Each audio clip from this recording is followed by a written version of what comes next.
கடந்த வாரத்திலே ஒரு செய்தியை நான் உங்களுக்கு கொடுத்திருந்தேன். ஆண்டவர் சொல்லும்படி சொன்னதை. எத்தனை பேருக்கு அதுக்கு ஞாபகம் இருக்கிறது? ஞாபகம் இருந்தவர்கள் சொல்லலாம் என்ன செய்தி என்று, எதை குறித்து, எதை பற்றி கடந்த வாரத்தில் பார்த்தோம். இந்த செய்தியினுடைய தலைப்பு என்ன என்பது உங்களுக்கு தெரியுமா?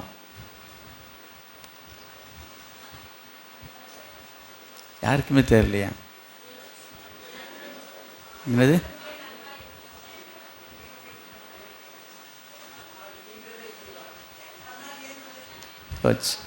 சரி, உங்களால் முடிஞ்சதை சொல்லுங்கள். தன்னால் இயன்றதை செய்தால்.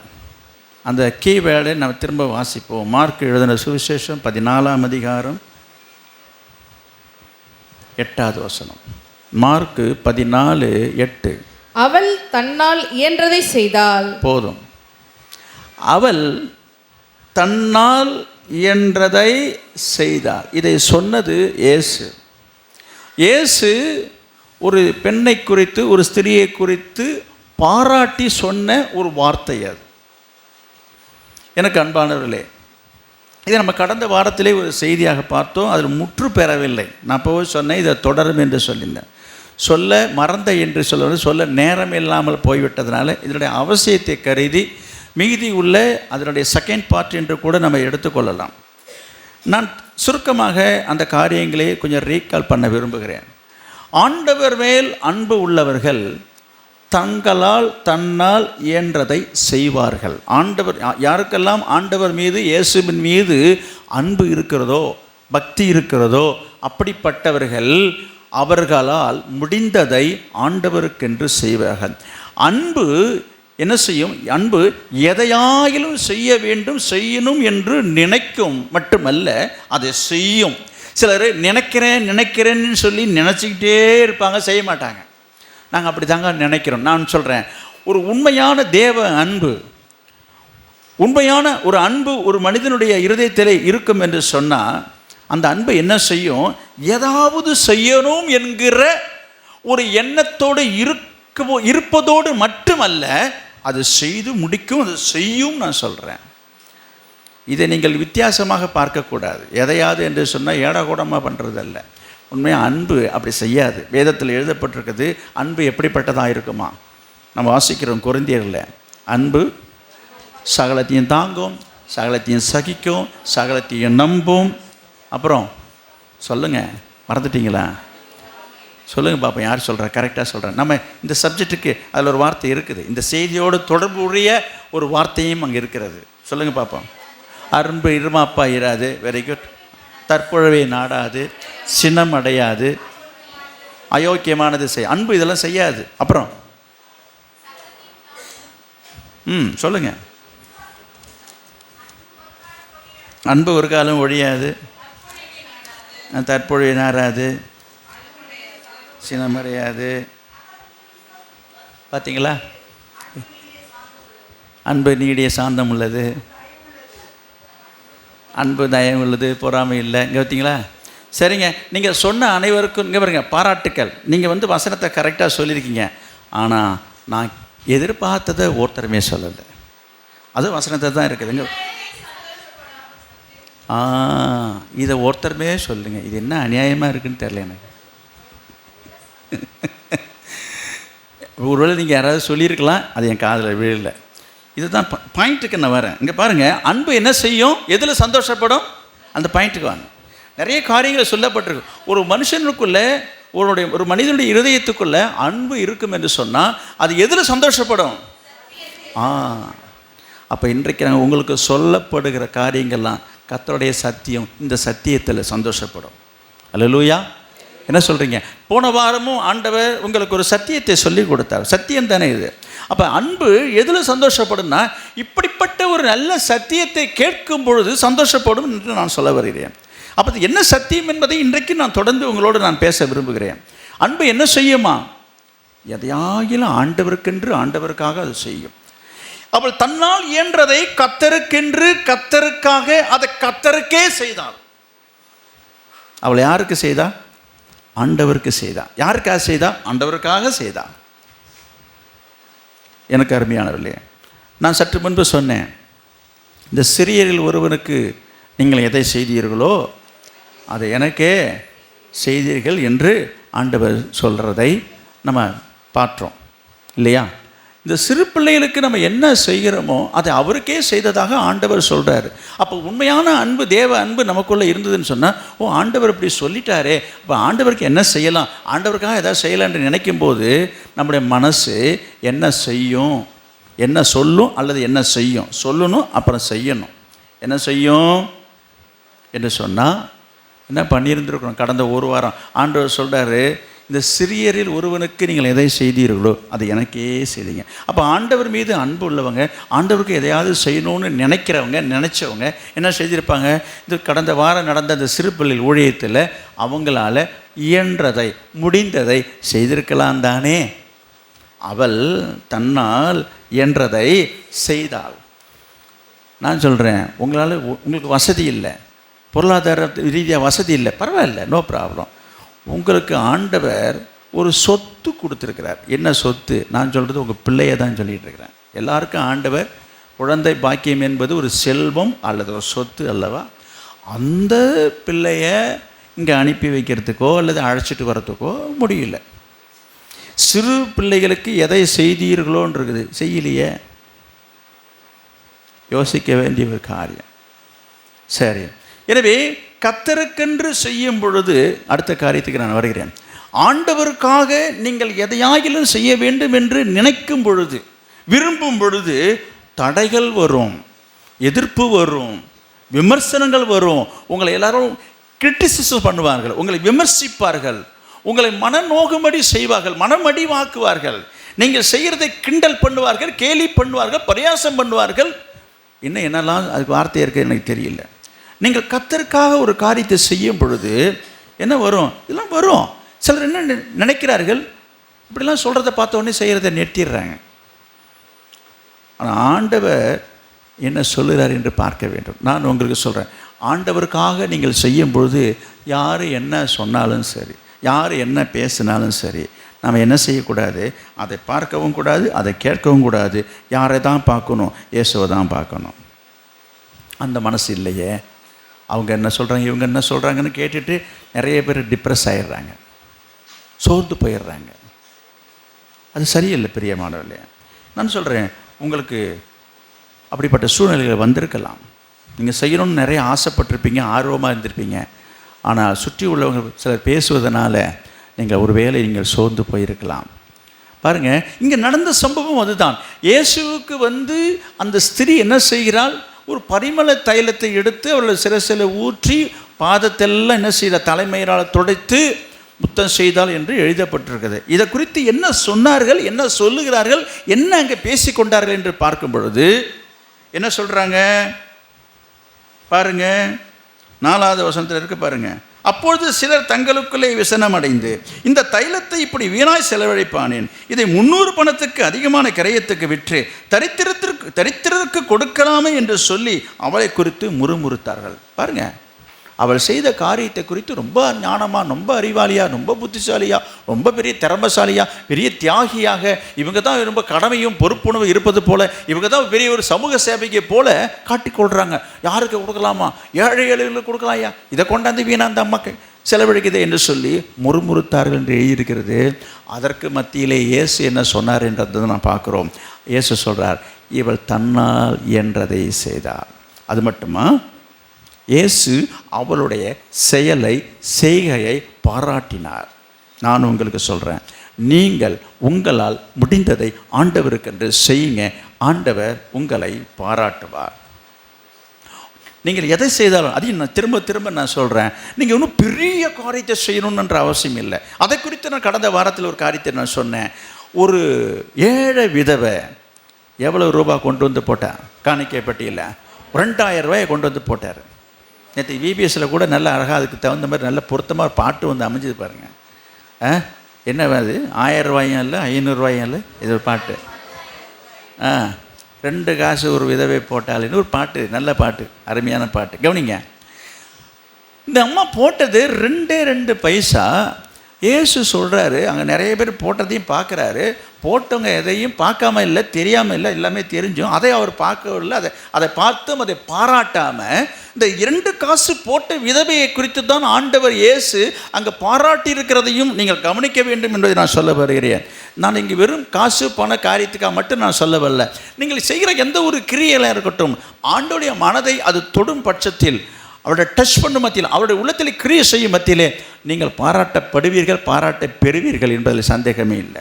எனவே நாம் என்ன செய்ய வேண்டும்? நீங்கள் கர்த்தரை பாருங்கள். மனுஷனுடைய பாராட்டுக்காக மெச்சிக்கிறதுக்காக நீங்கள் செய்ய நினைக்காதீங்க, சரிங்களா? அப்படிப்பட்ட காரியங்கள் செய்யும்பொழுது நீங்கள் தோல்வி அடைவீங்க, நீங்கள் சோர்ந்து போவீங்க, உங்களுக்கு உற்சாகம் தடைபெறும். கர்த்தருக்காக செய்யுங்க.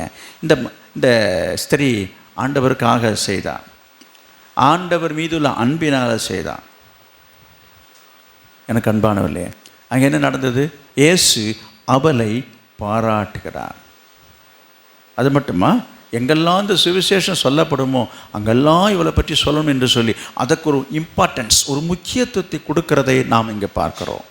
அதை முக்கியப்படுத்துகிறார், அதை கனப்படுத்துகிறார். அந்த 2 காசு போட்ட விதவையும் ஆண்டவர் பாராட்டி எல்லாரையும் கூப்பிட்டு சொல்கிறார், இங்கே பாருப்பா, இவ்வளோ பேர் வந்தங்க காணிக்க போட்டாங்க, எல்லாரை விட அதிகமாக போட்டது இவ தான் என்று சொல்லி எல்லோரும் மத்தியிலையும் அவளை கனப்படுத்துகிறதை பார்க்குறோம். அப்போ ஆண்டவருடைய உள்ளம் எங்கே எதை பார்க்கிறது, எண்ணத்தை பார்க்கிறது என்று சொன்னால், கொடுக்கிற மனதை பார்க்கிறது, அவங்க உள்ளத்தில் இருக்கிற எண்ணத்தை பார்க்கிறது. அதை பார்த்து ஆண்டவர் பாராட்டுகிறார் என்பதை நான் உங்களுக்கு சொல்ல வருகிறேன். நான் உங்களுக்கு சொல்லி நான் கடந்து போகிறேன். நான் உங்களுக்கு சொல்கிறேன், நான் எண்ணத்தை கொடுக்கிறது, நான் எதை கொடுக்கிறது என்று நீங்கள் சொல்லலாம். நான் உங்களுக்கு சொல்கிறேன், உங்களிடத்தில் என்ன இருக்கிறதோ, நான் திரும்பியும் சொல்கிறேன், திரும்ப திரும்ப திரும்ப சொல்கிறேன், உங்கள் பணம் காசை நான் சொல்லலை. ஆனால் பணமும் கொடுக்கணும் தான், நான் அதே குறி வைக்கிறேன்னு மட்டும் நீங்கள் நினைக்காதீங்கன்றதுக்காக இந்த வார்த்தையை சொல்கிறேன். உங்கள் நேரத்தை கொடுக்கலாமே, கர்த்தருக்காக நேரத்தை செலவிடலாமே. அவள் என்ன செய்தாள்? அவள்கிட்ட இருக்கிறத தன்னால் இயன்றதை செய்தாள். நான் சொல்கிறேன், உங்களால் முடிந்ததை ஆண்டவருக்காக உங்கள் நேரத்தை நீங்கள் செலவு பண்ணுறதுக்கு மனசு வருதா? உங்கள்கிட்ட தான் காசு இல்லை, பணம் இல்லை, நான் என்ன பண்ணுறோம், எனக்கெல்லாம் இருந்ததுன்னா நான்லாம் அப்படி இல்லைன்னா நான்லாம் என்னெல்லாம் செய்வேன்னு சொல்லி நிறைய பேர் வாய்க்கிழியே பேசுறதை நான் பார்த்துருக்குறேன். சரி, அதெல்லாம் போட்டுங்க. அது எந்த காலத்தில் வருது? எனக்கு மட்டும் வந்துருச்சுன்னா, எனக்கு வர வேண்டியது இவ்வளோ இருக்குதுங்க, வந்துட்டுதுன்னு வச்சுக்கலாம், முதல்ல இது தாங்கன்னுவாங்க. அதெல்லாம் ரொம்ப சந்தோஷந்தான். அது எந்த காலத்தில் எப்போ நீ செய்ய போகிறது? நான் உங்களுக்கு சொல்கிறேன், அது வர்றப்போ வரட்டும், வரும்போது நீங்கள் செய்யட்டும். முதல்ல நீங்கள் கொடுக்கறதுக்கு உங்கள்கிட்ட ஒன்று இருக்குது. அது என்னது? உங்கள் நேரத்தை ஆண்டவருக்கு செலவு பண்ண மாட்டீங்க. கண்ட காரியத்துக்கு நேரத்தை செலவு பண்ணுறோம். வீணாக கதை பேசுகிறதுக்கும், ஊர் சுற்றுறதுக்கும், என்ன டிவி பார்க்கறதுக்கும், ஃபோன் பார்க்குறதுக்கும், என்ன காரியங்களுக்கெல்லாம் நேரத்தை செலவு பண்ணுறதுக்கு மனசு வருது. ஆண்டோடைய சமூகத்தில் ஜெபம் பண்ணும்போது சீக்கிரமாக ஜெபம் பண்ணுங்கள், சுருக்கமாக பண்ணுங்கள், ரொம்ப நேரமாக வளர்த்தாதீங்க. நிறைய பேர் என்கிட்ட சொல்கிற கம்ப்ளைண்ட் என்ன தெரியுமா? இந்த ஃபோன் மூலமாக சில ஜெபம் பண்ணுறாங்க. ஒரு சில கிராமங்களிலே ஜெபக்குழுக்கள் நடத்தி கொண்டிருக்கிறாங்க. அதில் நடக்கிற சில காரியங்களில் என்ன சொல்கிறாங்கன்னா, சீக்கிரமாக முடி, குழம்பு கொதிச்சிட்டு இருக்குது வீட்டில், சீக்கிரம் போய் சாப்பிட்ணும், பசிக்குது, சீக்கிரம் முடி, சீக்கிரம் முடி. அதாவது எதுக்கு அவர்கள் ஒரு ஒரு ரெஸ்ட்ரிக்ஷன் வைக்கிறாங்க என்று சொன்னால், கர்த்தருடைய காரியத்துக்கு மட்டும்தாங்க இந்த கட்டுப்பாடு. ஆராதனையாக சீக்கிரம் முடிச்சிடணும், நல்லா கவனிங்க. பிரசங்கமாக சீக்கிரம் முடிச்சிடணும், ஜபமாக சீக்கிரம் முடிச்சிடணுங்க. ஆனால் மற்றதுக்கெல்லாம் அதுக்கு எவ்வளோ நேரம் ஆகும்? குளிக்கிறதுக்கு எவ்வளோ நேரம் ஆகும்? ட்ரெஸ் மாற்றத்துக்கு எவ்வளோ நேரம் ஆகுதுமா? வந்துட்டேன்னு 1.5 மணி நேரம் சிங்காரிச்சிட்டு வரதுக்கு ஆகுதுங்க ஒவ்வொருத்தருக்கும். யோசித்து பாருங்கள். எல்லாவற்றுக்கும் நேரத்தை தாராளமாக செலவு பண்ண வருதுங்க. ஆனால் ஆண்டவருக்கு செலவு பண்ணுறதுக்கு மனசு வரலை. அதை மட்டும் சீக்கிரமாக முடிச்சிடும்ன்றேன். நான் உங்கள்கிட்ட சொல்கிறேன், நேரம் உங்கள் கையில் தான் இருக்குது. கர்த்தருக்காக நேரத்தை செலவிடுங்க. உங்கள் பொருளை, உங்கள்கிட்ட பணம் இல்லையா, உங்களுடைய பொருளை கர்த்தருக்காக செலவிடுவதற்கு தீர்மானிங்க. தன்னால் இயன்றதை செய்தால், நான் சொல்கிறேன், உங்களால் முடிந்ததை, உங்களால் இயன்றதை ஆண்டவருக்காக செய்யுங்கள். கடைசியாக நான் 2 பேரை சொல்லி நான் முடிச்சுக்க போகிறேன். அது என்ன 2 பேர் வரீங்க? ஆண்டவர் இங்கே சொன்ன பாராட்டுகிற ஒரு காரியத்தை நீங்கள் பார்த்துறோம். நான் சொன்னேன், ஆண்டவர் மீது அன்பு இருந்தால் என்ன செய்யும்? ஆண்டவர் மீது அன்பு உள்ளவர்கள் யாராக இருந்தாலும் ஆண்டவருக்காக அவர்களால் முடிந்ததை இயன்றதை செய்வார்கள். திரும்பவும் சொல்கிறேன், ஆண்டவர் மீது ஒரு நல்ல அன்பு இருந்ததுன்னா நிச்சயமாக அவங்களால முடிந்ததை நினைப்பீங்க, செய்வீங்க. நினைக்கவும் செய்வோம். சிலர் நினைக்கிறது இல்லை, சில பேர் நினைக்கிறாங்க, செய்கிறது கிடையாது. நினைப்பாங்க ஆனால் செய்கிறது இல்லை. நான் திரும்பவும் சொல்கிறேன், ஆண்டவர் மீது உங்களுக்கு அன்பு இருக்குதா? இயேசு உங்களை பார்த்து கேட்குறார். பேதுரை பார்த்து கேட்டது போல தான், இவர்களில் நீ என்னிடத்தில் அன்பாக இருக்கிறாயா? நீங்கள் எல்லோரும் கை தூக்கி போன வாரம் சொன்னீங்க, நான் ஆண்டவர் மேலே அன்பாக இருக்கேன்னு. ரைட்டு, நான் நம்புகிறேன். நீங்கள் அன்பாக இருக்கீங்கிறத நான் நம்புகிறேன். அப்போ அன்பாக இருக்கிற நீங்கள் ஆண்டவருக்கு என்ன செய்தீங்க? என்ன செய்தேன்னு என்ன இப்படி கேள்வி கேட்குறீங்க? நான் உங்களுக்கு கேள்வி கேட்டு பதில் தான் கேட்கல. உங்களால் இயன்றதை செய்யுங்க. போன வாரம் நான் சொன்னேன், உங்களால் முடிந்த வரைக்கும் ஜெபம் பண்ணுங்கள், உங்களால் முடிந்த வரைக்கும் வேதம் வாசிங்க, வேத வாசிப்புக்கு நேரம் ஒதுக்குங்க, உங்களால் முடிஞ்ச வரைக்கும் ஊழியம் செய்யுங்க, உங்களால் முடிஞ்ச வரைக்கும் 4 ஆத்துமாவை ஆதாயப்படுத்தி சபைக்கு கொண்டு வாங்க, 4 பேருக்கு சத்தியத்தை சொல்லுங்கள், சுவிசேஷத்தை அறிவிங்க, உங்களால் முடிஞ்சதை செய்யுங்கன்றாய். முடியலைன்னு சொல்லிகிட்டே இருந்தால் என்ன அர்த்தம்? உங்களால் இயன்றதை செய்யுங்க, கர்த்தருக்காக செய்யுங்க. கர்த்தர் அதை விரும்புகிறார், அதை எதிர்பார்க்கிறார். அப்படிப்பட்டவர்களை கர்த்தர் பாராட்டுகிறார் என்பதற்குத்தான் நான் சில சம்பவங்களை நான் சொன்னேன். இந்த 2 காசு போட்ட விதவையை பற்றி நான் சொன்னேன். இப்போ நான் கடைசியாக ஒரு காரியத்தை சொல்லி நான் முடிக்கப் போகிறேன். மத்தேயு எழுதின சுவிசேஷம் 19ஆம் அதிகாரம், மத்தேயு 19வது அதிகாரம். திருப்புங்க சீக்கிரம்.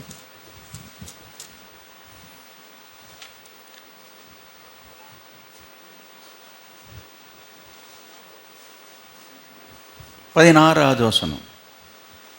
அப்பொழுது ஒருவன் வந்து அவரை நோக்கி, நல்ல போதகரே, நித்திய ஜீவனை அடைவதற்கு நான் எந்த நன்மையை செய்ய வேண்டும் என்று கேட்டான்.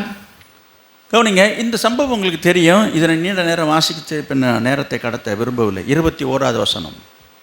அதற்கு இயேசு, நீ பூரண சற்குணராயிருக்க விரும்பினால் போய் உனக்கு உண்டானவைகளை விற்று தரித்திரருக்கு கொடு, அப்பொழுது பரலோகத்தில் உனக்கு பொக்கிஷம் உண்டாயிருக்கும், பின்பு என்னை பின்பற்றி வா என்றார். கவனிங்க, ஒரு வாலிபன் ஒருவன் ஓடி வந்து இயேசுநாதர் காலில் விழுந்து, ஐயா நல்ல போதகரே, நான் பரலோகம் போகணும், ரொம்ப ஆசையாக அவன் கேட்குறான் பாருங்க. கேட்குற கேள்வியில் நல்லா தான் இருக்குது. ஜீவனுக்குள்ளே பிரவேசிக்கிறது என்ன செய்யணும் ரொம்ப அழகாக கேட்குறான். அவருக்கு 10 கற்பனைலாம் யார்கிட்டையுமே சொல்லாத இயேசுநாதர் அவர்கிட்ட போய் மனப்பாடம் மாதிரி அவர் ஒப்பிக்கிறாருங்க 10 கட்டளையா.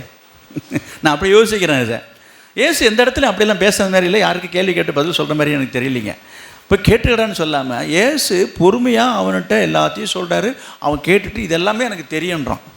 இது அதை விட அநியாயமாக இருக்குது. தெரிஞ்சதை போய் இயேசு சொல்லிகிட்டு இருக்காரு. சரி, இப்போ அதெல்லாம் இப்போ பேசுகிறதுக்கு எனக்கு நேரம் இல்லை.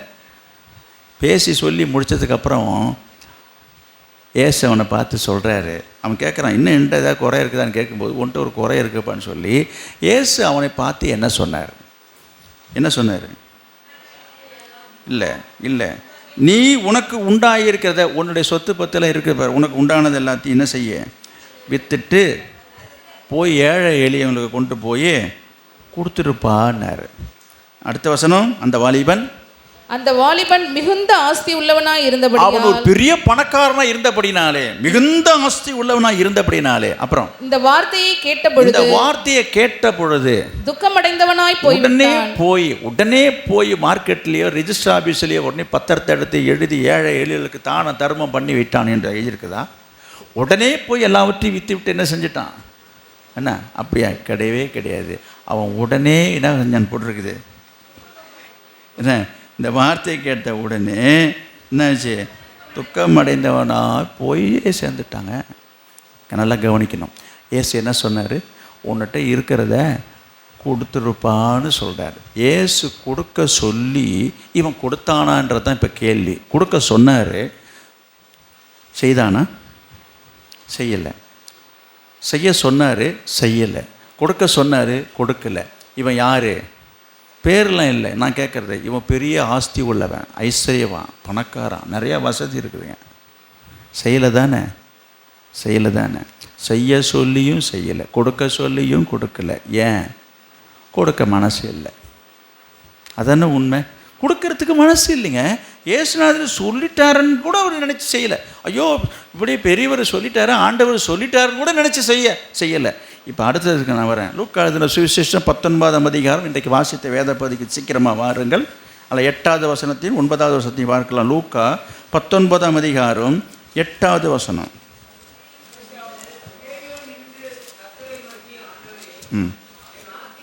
சகேயு நின்று கர்த்தரை நோக்கி, ஆண்டவரே, என் ஆஸ்திகளில் பாதியை ஏழைகளுக்கு கொடுக்கிறேன். என் ஆஸ்திகளில் பாதியை ஏழைக்கு நான் கொடுக்கிறேன்.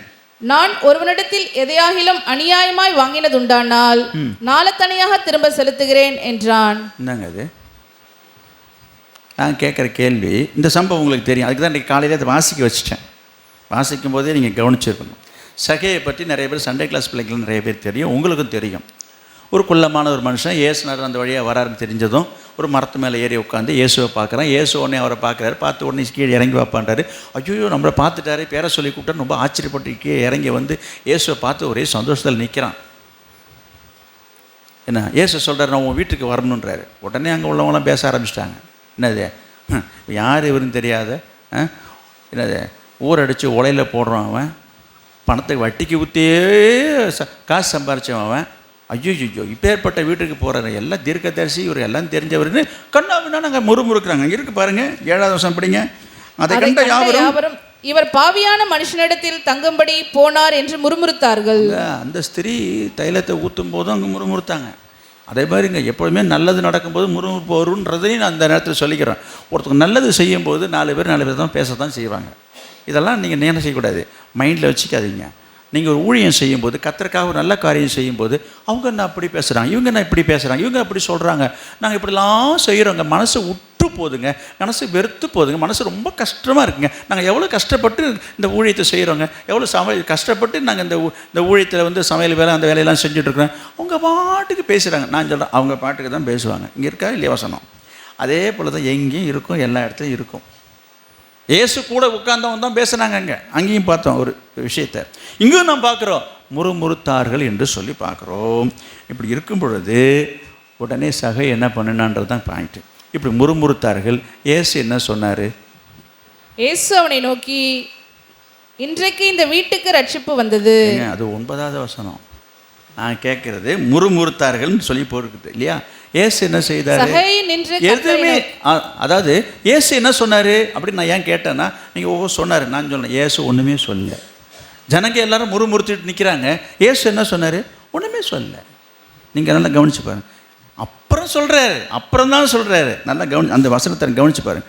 அப்புறமா தான் ஒரு வாயை திறக்கிறாரு. அது வரைக்கும் கம்முன்னு தான் பேசிட்டு இருக்காரு. அப்படியா? அப்படி கூட நினச்சிட்டு இருக்கலாம். இவரை பற்றி தாறுமாறாக பேசுகிறத கேட்டுட்டு இயேசு ஒரு மேலே அப்படி பார்த்துருக்கலாம். என்ன செய்தார் எனக்கு தெரியல. ஆனால் சகேயு அங்கே பாருங்க, அங்கே 8வது வசனம். சகேயு நின்று கர்த்தரை நோக்கி ஆண்டவரே என் ஆசிகளில் பாதியை ஏழைகளுக்கு கொடுக்கிறேன். கவனிங்க, இப்போ சொன்னது அந்த ஜனங்க. இவன் பார்த்தது யாரை? சொன்னவங்கள ஒரு முறைச்சிருக்கணும். என்ன சொல்கிறீங்க நீங்கள்? அந்த அப்படி சொல்கிறவங்கள ஒரு பார்த்து ஒரு முறைப்பீங்க. யாராவது உங்களை பற்றி பேசிட்டா ஒன்று வச்சுக்கிறேன், ஒன்று பார்த்துக்கிறாரு, பேசிக்கிறாரு, உடனே உங்களுக்கு கோபம் வருது, ஒரு பார்வை ஒன்று பார்த்துடுறோம். ஆனால் சகேயு என்ன செய்கிறான்? அவங்க ஏதாவது சொல்லிட்டு போனால் பாருங்க, கர்த்தரை நோக்கி பார்க்குறான்னு போட்டிருக்குது. கர்த்தர்கிட்ட பேசுகிறான், கர்த்தர்கிட்ட சொல்கிறான். என்னங்க சொன்னான்? என்ன சொன்னான்? என் ஆஸ்தியில் பாதியை எடுத்து ஏழைக்கு கொடுக்குறேன்ட்டான். நான் என்ன சொல்ல வரேன்னா, நீங்கள் இது ரெண்டையும் கம்பேர் பண்ணி பாருங்கள். இயேசு சொன்னாரா? இயேசு கேட்டாரா? அதை தான் நான் உங்களை பாயிண்ட் அவுட் பண்ணுறேன்.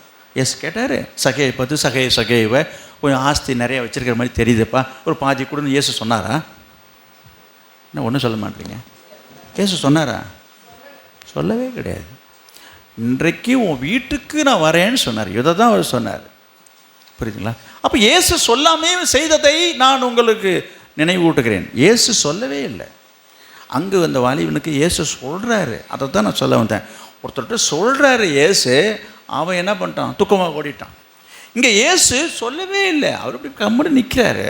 அப்போ இவன் மனசில் என்ன வந்துடுச்சு? செய்யணுன்ற எண்ணம் வந்துச்சு, கொடுக்கணுன்ற எண்ணம் வந்துடுச்சு. எதனால் வந்தது? எப்படி வந்தது? ஏன் வந்தது? இயேசுவை பார்த்த சந்தோஷம். இயேசு நம்ம வீட்டுக்கு வரப்போகிறான்னு சொன்ன உடனே தலைகால் பிரியலன்னு சொல்கிறாங்களே, அதுபோல் அவன் ரொம்ப எமோஷனல் ஆகிட்டான். ஒரே சந்தோஷம், இயேசு என் வீட்டுக்கு வராருன்னு. இப்போ சொத்தாவது ஆஸ்தியாவது ஏசாவது என் வீட்டுக்கு வராரு. அப்படிப்பட்ட ஒரு எமோஷனல் ஸ்பீட், ஒரு உற்சாகத்தில் என்ன செய்கிறான்? உடனே எங்கே இயேசுநாதர் வராமல் போயிட்டா என்ன பண்ணுறது? இந்த ஜனங்க வேறு இப்படி கொளுத்தி போட்டுடுச்சா? டக்குன்னு என்ன பண்ணுறான்? இயேசுவை பார்த்து நான் எல்லாத்தையும் கொடுத்துட்றான்டவனார். இயேசு அப்படியே ஸ்மைல் பண்ணிட்டு நின்று இருந்திருப்பார். அப்படி தான் ஸ்மைல் பண்ணிவிட்டு இப்போ படித்தா அந்த வார்த்தை வசனம் உங்களுக்கு பொருத்தமாக இருக்கும். இயேசு அவரை நோக்கி 9, இன்றைக்கு இந்த வீட்டுக்கு ரட்சிப்பு வந்தது, இவனும் ஆபிரகாமுக்கு குமாரனாய் இருக்கிறானே என்று அங்கே வசனம் இல்லை என்று சகேவை ஆண்டவர் பாராட்டுறார். இப்போ தெரியுதுங்களா? பாராட்டிட்டாரா? அப்ரிஷியேட்டிங். அந்த ஸ்திரியை பாராட்டினார், அவள் தன்னால் இயன்றதை செய்தாள் என்று சொல்லி. நான் இப்போ இதுலேருந்து என்ன சொல்ல வருகிறேன் என்று சொன்னால், மனசில் உள்ளத்தில் அன்பு இருந்தால் அது கொடுக்கும். இந்த சகேயு இப்படி கொடுப்பதற்கான காரணம் என்ன என்று உங்களுக்கு தெரியுமா? திரும்ப சொல்கிறேன், இயேசு சொல்லவே இல்லை, இயேசு கேட்கவே இல்லை, கொடுன்னு சொல்லவே இல்லை. அப்போ எப்படி கொடுக்க முடிஞ்சது என்று சொன்னால், இயேசுவை கண்ட சந்தோஷம், இயேசுவை பார்த்த சந்தோஷத்தில், இயேசுவை தன் வீட்டுக்கு வருகிறார் என்ற மகிழ்ச்சியில். அப்போ ஒரு மனுஷனுடைய இருதயத்தில் ஆண்டவரை குறித்த ஒரு மகிழ்ச்சியும் சந்தோஷமும் அன்பும் இருந்தால் சொல்லாமலேயே கொடுப்பாங்க. கொடுத்தானா இல்லையா? அப்போ கொடுக்குற மனசு எங்கே இருக்கிறது, யாருக்கு இருக்கிறது என்று சொல்லி கேட்டால், கவனிங்க, அன்பு இருக்கிற இடத்தில் தான் இருக்கும். அந்த வாலிபன் ஆவலாய் ஓடி வந்தான், நல்ல போதகர் என்று சொன்னான், ஆனால் கொடுக்கல. ஏன் கொடுக்கல சொல்ல முடியுமா? ஏன் கொடுக்கல? கொடுக்கிற மனசு இல்லைங்க. அந்த மனுஷனுக்கு எவ்வளோ எழுதியிருக்குது, அவன் பெரிய ஆஸ்தி உள்ளவனு எழுதியிருக்குதுங்க. சரி, ஏதோ சொல்லிட்டாரு, சொன்னதுக்காக ஒரு 10 ரூபா கொடுத்துருக்கலாம்ல. நான் சும்மா பேசுகிறேன், என்னது சொன்னதுக்காக சரி சொல்லிட்டாரு, சரி ஏதாவது கொடுப்போமே என்று கூட கொடுக்காம அவன் பாட்டு திரும்பி போயிட்டே இருக்கிறான். அப்போ 1 ரூபா கூட கொடுக்க இஷ்டம் இல்லைன்னு தானே அர்த்தம். அப்போ அவனுக்கு சொத்து மேலே ஆசையாக இருந்திருக்குது. இங்கே பாருங்கள், இவன்கிட்டையும் சொத்து இருக்குது, இயேசுக்கு தெரியும். ஆனால் அவனை பார்த்து இயேசு என்ன செய்யலை, அதை கூட இதை கூடலாம் அவர் கேட்கல. அவர் ஒரு பார்வை பார்த்தாரு, இவன் பார்த்தான், அவன் மனசில் மாற்றம் வந்துருச்சு, கொடுக்கணும்னு எண்ணம் வந்துச்சு, கொடுத்துட்டான். அன்பு கொடுக்கும். யாருக்கு கொடுக்குற மனசு வரும்? ஆண்டவர் மீது அன்பு உள்ளவர்கள் கொடுப்பார்கள். இதுதாங்க அடையாளம். நான் ஆண்டவரை நேசிக்கிறேன்னு சொல்லிட்டு உட்காந்துருக்கீங்க சில பேர். நீ உண்மையாக ஆண்டவரை நேசிக்கிறதா இருந்தால், அவர் சொல்லாமலேயே, அவர் கேட்காமலேயே உனக்கு கொடுக்குறோன்ற எண்ணம் வந்தால் மட்டும் போதாது, கொடுத்துருவேங்க. கொடுத்துருவோம். அவர் கேட்டு கொடுக்கறதுன்றது இல்லை, கேட்டு கொடுக்கறது தவறு இல்லை, நம்ம கேட்காமையே கொடுக்கக்கூடியது தான் அந்த அன்பு. அப்படிப்பட்ட ஒரு அன்பை என்னது ஆண்டவர் அவன் உள்ளத்தில் தந்தார் என்று சொல்ல முடியாது. அவன் வாழ்க்கையில் ஏற்பட்ட ஒரு மாற்றம். நான் உங்களை சொல்கிறேன், உங்களுக்கு ஆண்டவருக்குள்ள உறவு எப்படி இருக்கிறது? ஆண்டவர் மேலே அன்பாக இருக்கீங்களா? அன்பாக இருக்கிறன்னு நம்ம சொல்கிறோம். அந்த அன்பை வெளிப்படுத்துகிறீங்களா? எப்படி வெளிப்படுத்துகிறோம்? கொடுப்பதன் மூலமாக. நேரத்தை கொடுக்கணும், உங்கள் பொருளை கொடுக்கணும், காணிக்கையை கொடுக்கணும், அவர் கேட்காததையும் கொடுக்கணும், அவர் கேட்டதையும் கொடுக்கணும், கேட்காததையும் கொடுக்கணும். இந்த 2 பணக்காரனை பார்க்கும் பொழுது அவனுக்கு எல்லாம் இருந்தும் கொடுக்க மனசு இல்லை, துக்கத்தோடு போகிறான். ஆனால் இவனுக்கு மனசு இருந்தது என்று எப்படி சொல்கிறேன்னா, சொல்லவே இல்லை. இங்கேயும் சொல்லியிருக்கலாம் ஆண்டவர், அந்த மனுஷனை பார்த்து சொன்னது போல் இங்கே சொல்லி இருக்கலாம், சொல்லவே இல்லை. அதை தான் நான் 2ஐயும் கம்பேர் பண்ணி பார்க்குறேன். சொல்லவே இல்லை.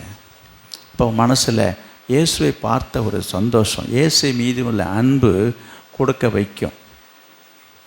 நான் உங்களுக்கு சொல்லி முடிக்க விரும்புகிற காரியம் என்னவென்றால், இயேசு சொன்ன வார்த்தையை நான் திரும்ப சொல்கிறேன்.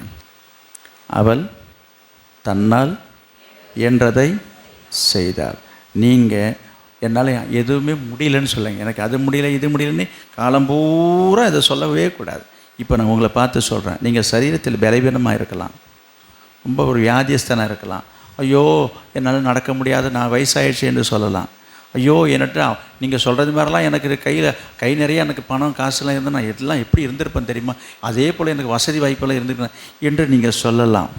கர்த்தர் உங்களை எல்லாரையும் பார்த்து சொல்கிறாரு, உனக்கு இருக்கிற இந்த கொஞ்சம் பலத்தோடு போன்ற மாதிரி, உனக்கு இருக்கிற பலத்தோடு நீ என்ன செய்ய, உன்னால் இயன்றதை கர்த்தருக்காக செய்.